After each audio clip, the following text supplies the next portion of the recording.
Parents के लिए health insurance policy देख रहे हैं बट कॉस्ट बहुत ज़्यादा लग रही है, तो एक सस्ता ऑप्शन है आपके पास स्टार का सीनियर सिटीजन रेड कार्पेट। आज की इस वीडियो में हम इसी प्लान को समझेंगे डिटेल में। प्लान के फीचर्स क्या हैं, एडवांटेजेस और डिसएडवांटेज सब बताऊंगा, तो रिक्वेस्ट है आपसे वीडियो को एंड तक देखिएगा। आप में से ज़्यादातर लोगों को पता होगा कि कंपनीज अपना प्रीमियम रिवाइज करती हैं या तो एनुअली या फिर 5 साल में एक बार, that is according to the A slab. लेकिन यही अगर मैं आपको बोलूँ कि लाइफ लॉन्ग आपका प्रीमियम सेम रहेगा, तो आप में से बहुत सारे लोग सोचेंगे कि ये झूठ बोल रहा है, लेकिन ये सच है।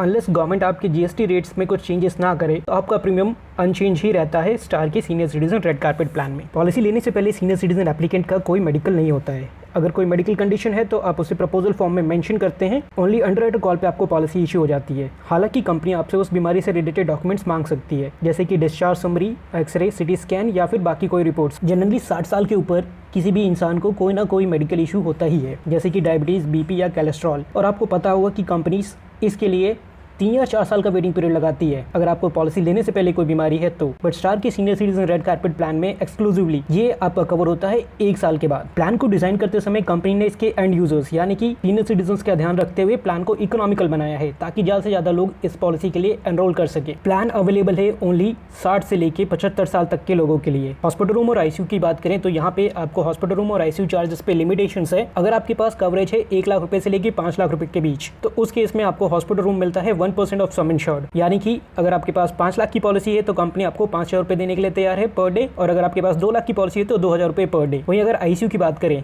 तो आईसीयू के लिए आपको मिलता है 2% ऑफ सम इंश्योर्ड अगर आपका कवरेज है 1 लाख से लेके 10 लाख के बीच। आप इस प्लान को इंडिविजुअल या फ्लोटर दोनों ऑप्शन में ले सकते हैं। इंडिविजुअल अगर आपको कवरेज लेना है तो आप 1 लाख रुपए से लेके 25 लाख रुपए तक का कवरेज ले सकते हैं। वहीं अगर फ्लोटर आपको चाहिए तो मिनिमम कवरेज आपका 10 लाख रुपए का रहेगा और मैक्सिमम कवरेज 25 लाख। हॉस्पिटल में एडमिट होने से पहले के जो खर्चे होते हैं, जिसे हम प्री हॉस्पिटलाइजेशन एक्सपेंसेस कहते हैं, तो यहाँ पे स्टार के सीनियर सिटीजन प्लान में आपको प्री हॉस्पिटलाइजेशन मिलेगा 30 दिन का। पोस्ट हॉस्पिटलाइजेशन जनरली 60 डेज का होता है, बट यहाँ पे लिमिटेशन है। पोस्ट हॉस्पिटलाइजेशन जो आपको मिलेगा वो मिलेगा 7% ऑफ हॉस्पिटलाइजेशन एक्सपेंसेस। मैक्सिमम आपको एक लिमिट होती है, उस तक ही मिलता है ये आपको। पोस्ट हॉस्पिटलाइजेशन के लिए कंपनी ने स्लैब बना रखा है। अगर आपके पास 1 लाख रुपए से लेके 7 लाख रुपए तक का कवरेज है तो कंपनी आपको आफ्टर हॉस्पिटलाइजेशन या फिर पोस्ट हॉस्पिटलाइजेशन 5,000 रुपए तक का देने के लिए तैयार है। वहीं अगर आपके पास 10 लाख या 15 लाख का वेरिएंट है तो कंपनी आपको 7,000 रुपए देने के लिए तैयार है। वहीं अगर 20 लाख या 25 लाख का वेरिएंट है तो कंपनी आपको मैक्सिमम 10,000 रुपए तक देने के लिए तैयार है आपके पोस्ट हॉस्पिटलाइजेशन के लिए। ऐसे इलाज जिसमें आपको 24 घंटे एडमिट होने की नहीं जरूरत पड़ती है टेक्निकल एडवांसमेंट की वजह से, जैसे कि स्टोन हो गया, कैटरैक्ट हो गया, तो ऐसे इलाज को कहते हैं डे केयर ट्रीटमेंट। कंपनी आपको सभी डे केयर ट्रीटमेंट का खर्चा देने के लिए तैयार है। एम्बुलेंस की अगर बात करें तो एम्बुलेंस के लिए कंपनी यहाँ पे आपको भी एक स्लैब बना के देती है, जहाँ पे अगर आपके पास 1 से 4 लाख रुपए तक का कवरेज है तो कंपनी आपको 600 रुपए पर हॉस्पिटलाइजेशन मैक्सिमम 1,200 रुपए देने के लिए तैयार है। वहीं अगर आपके पास 5 लाख से 10 लाख रुपए का कवरेज है तो कंपनी आपको 1,000 रुपए पर हॉस्पिटलाइजेशन मैक्सिमम 2,000 रुपए तक देने के लिए तैयार है। वहीं अगर आपके पास 15 लाख रुपए से लेके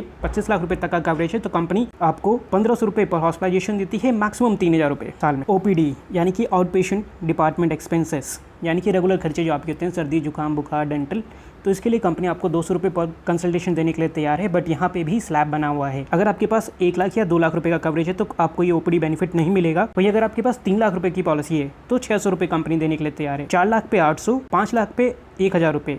वहीं अगर 7.5 लाख रुपए हैं आपके पास कवरेज तो 1,200 रुपए। 10 लाख पे 1,400 रुपए अगर आपके पास इंडिविजुअल कवरेज है, और अगर आपके पास फ्लोटर पॉलिसी है यानी कंबाइंड पॉलिसी हस्बैंड वाइफ की तो 2,400 रुपए देने के लिए तैयार है। 15 लाख पे आपको इंडिविजुअल मिलता है 1,800 रुपए और फ्लोटर में मिलेगा आपको 3,000 रुपए। अगर आपके पास 20 लाख रुपए का कवरेज है तो इंडिविजुअल में आपको देने के लिए तैयार है कंपनी 2,200 रुपए, और फ्लोटर ऑप्शन अगर आपके पास है तो 3,800 रुपए। वहीं अगर 25 लाख की बात करें, अगर आपके पास 25 लाख रुपए का कवरेज है तो कंपनी 2,600 रुपए इंडिविजुअल देने के लिए तैयार है, और फ्लोटर में आपको 4,400 रुपए मैक्सिमम। हेल्थ चेकअप की बात करें तो हेल्थ चेकअप पे भी लिमिटेशन है। यहाँ पे सब लिमिट लगा रखी है कंपनी ने स्लैब के हिसाब से। अगर 1 से 4 लाख रुपए का है आपका कवरेज तो आपको हेल्थ चेकअप के नाम पे कुछ नहीं मिलेगा। वहीं अगर बात करें 5 लाख या 7.5 लाख का कवरेज तो कंपनी आपको 2,000 रुपए देने के लिए तैयार है। वहीं 10 लाख से लेके 15 लाख रुपए तक का कवरेज है, इंडिविजुअल कवरेज है तो 2,000 रुपए और फ्लोटर में 3,500 रुपए देने के लिए तैयार है। वहीं अगर आपके पास 20 लाख या 25 लाख रुपए का कवरेज है उस केस में कंपनी आपके हेल्थ चेकअप के लिए इंडिविजुअल को 2,500 रुपए और फ्लोटर में 4,500 रुपए देने के लिए तैयार है। अब बात कर लेते हैं डिस्काउंट की, तो कंपनी आपको डिस्काउंट देने के लिए रेडी है 10% का, प्रोवाइडेड आपको कुछ टेस्ट की रिपोर्ट्स कंपनी को सबमिट करनी होंगी। अगर आपके पास ये रिपोर्ट्स हैं तो कंपनी आपको 10% डिस्काउंट देने के लिए तैयार है।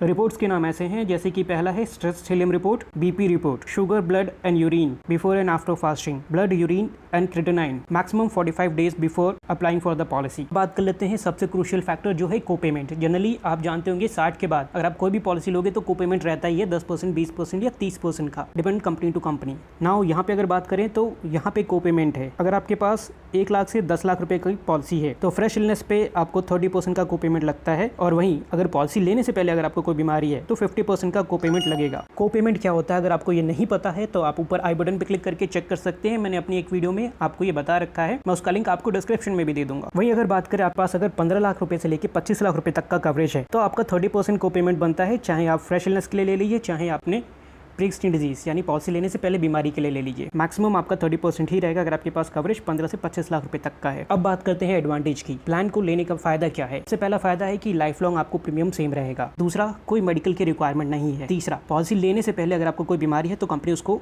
1 साल के बाद ही कवर करने के लिए तैयार है। और चौथा, सबसे इंपॉर्टेंट, इकोनॉमिकल है एज कम्पेयर टू बाकी कोई कंपनी अगर आप देखते हो तो इस एज पे आपको कॉस्ट बहुत ज्यादा आती है। अब बात कर लेते हैं डिसएडवांटेज की। प्लान में क्या कमियां हैं या डिसएडवांटेज क्या है? तो सबसे पहले आ जाता है यहाँ पे कोपेमेंट। जो भी क्लेम आएगा आपको 30% अपनी जेब से पे करना ही पड़ेगा पॉलिसी लेने के बाद। और अगर आपको पॉलिसी लेने से पहले कोई बीमारी है तो 50% आपका बन जाता है अगर आपके पास कवरेज है 1 लाख रुपए से 10 लाख रुपए तक का। ध्यान दीजिएगा, अगर आपका कवरेज 15 से 25 लाख रुपए तक के बीच है तो उसमें आपको 30% ही मैक्सिमम को पेमेंट लगेगा। 50% वाला क्लॉज वहाँ एप्लीकेबल नहीं होता है। नो क्लेम बोनस, तो इस प्लान में क्योंकि नो क्लेम बोनस नहीं है इस वजह से कॉस्ट थोड़ी कम है। अगर आप क्लेम नहीं करते, मान लीजिए पूरे साल कभी हॉस्पिटलाइज नहीं होते, तो कंपनी यहाँ पे बोनस के रूप में आपको कुछ ऐड करके नहीं दे रही है।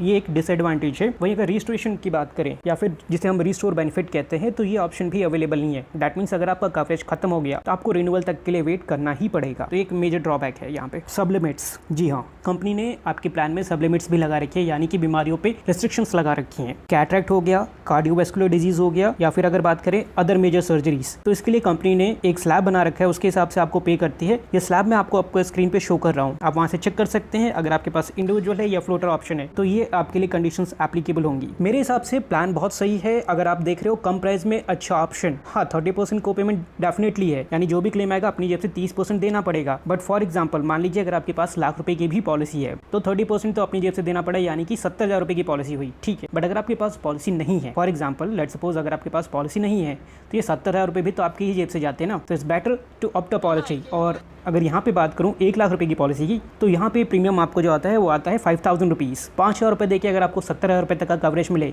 तो मेरे हिसाब से घाटे का तो कहीं सौदा नहीं। अब बात कर लेते हैं वेटिंग पीरियड और एक्सक्लूजन की। तो वेटिंग पीरियड हमेशा की तरह सेम रहेंगे, बस यहाँ पे ध्यान दीजिएगा कि प्री एक्जिस्टिंग डिजीज पॉलिसी लेने से जो पहले बीमारी है उसको कंपनी कवर करने के लिए तैयार है 1 साल के बाद। आपकी जो स्लो ग्रोइंग डिजीज होती हैं, ऐसी बीमारियां जो आपकी बॉडी में धीरे धीरे ग्रो करती हैं, जैसे स्टोन, कैटरेक्ट, पाइल्स, हर्निया, तो ये जनरली 2 साल के बाद कवर होती है। बट यहाँ पे ये कवर होंगी 1 साल के बाद। तब आपका जो नया वेटिंग पीरियड रहेगा वो रहेगा पहले दिन से एक्सीडेंट, 30 दिन के बाद से कोई भी फ्रेश इलनेस, क्रिटिकल या सीजनल। और आपकी जो स्लो ग्रोइंग डिजीज है वो 1 साल के बाद कवर हो रही है। इवन आपका पीईडी यानी पॉलिसी लेने से पहले जो बीमारी है वो भी 1 साल के बाद ही कवर हो रहा है। बात करें अगर एक्सक्लूजन्स की तो एक्सक्लूजन्स हमेशा की तरह सेम है। Drink and drive, suicide attempt, cosmetic surgery, weight loss therapy, HIV AIDS and by birth illness. Friends, आप लोगों से एक रिक्वेस्ट है मेरी यहाँ पे, अगर आप कोई भी पर्टिकुलर टॉपिक पे वीडियो चाहते हैं तो प्लीज कमेंट करिए, मैं आपके लिए वीडियो बनाऊंगा। डेफिनेटली मैं पहले भी बना चुका हूँ और आगे भी बनाऊंगा। So please comment. And more over यहाँ पे एक चीज और कहना चाहूंगा आपको, कभी भी पॉलिसी लीजिए तो डॉक्यूमेंट्स को पढ़ना ना भूलिए। Official brochure and policy wordings पढ़ने के बाद ही आप अपना डिसीजन लीजिए। आपको ये वीडियो पसंद आई है तो प्लीज़ लाइक कर दीजिए।